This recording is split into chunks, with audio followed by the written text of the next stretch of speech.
অবিশ্বাস্য হলেও পঞ্চগড়ের ৩টি কলেজে এইচএসসি পরীক্ষায় এবার কেউই পাশ করেননি। কলেজ তিনটি হচ্ছে বোদা উপজেলার Boda pilot girls school and college, Maria model high school and college এবং তেঁতুলিয়ার আলহাজ তমিজউদ্দিন কলেজ। এই ৩ কলেজেই এবার পাশের হার শূন্য। Boda pilot girls school and college থেকে এইচএসসি পরীক্ষায় অংশ নিয়েছিল মোট ১২ জন ছাত্রী, যাদের ৪ জন ছিলেন অনুপস্থিত, আর যারা পরীক্ষা দিয়েছে তারা সবাই ফেল করেছে। এ ব্যাপারে সংবাদ মাধ্যম কর্মীদের জিজ্ঞাসাবাদে অধ্যক্ষ জানায়, ভর্তির পরেই নাকি সবার বিয়ে হয়ে গেছে। ছোট্ট একটি বাক্য, কিন্তু এর গভীরতা ভয়াবহ, যা থেকে প্রশ্ন উঠে আসে, এ দেশের গ্রামের মেয়েরা কি সত্যিই পড়াশোনার সুযোগ পাচ্ছে?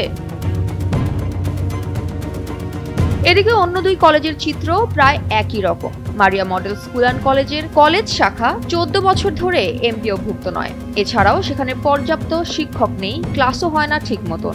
অপরদিকে তেঁতুলিয়ার আলহাজ তমিজউদ্দিন কলেজে পরীক্ষায় এবার অংশ নিয়েছিল মাত্র ২ জন এবং দুজনেরই ফল অনুত্তীর্ণ। যদিও এ ব্যাপারে কলেজ কর্তৃপক্ষ বোর্ড চ্যালেঞ্জ করার কথা জানিয়েছেন এবং জেলা শিক্ষা কর্মকর্তা বলেছেন, অধ্যক্ষদের শোকজ করা হবে এবং এই অবস্থা থেকে উত্তরণের পথ খোঁজা হচ্ছে।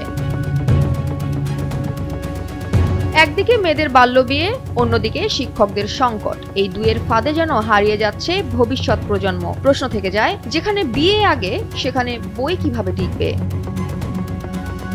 জয়া হাসান, এনপিবি।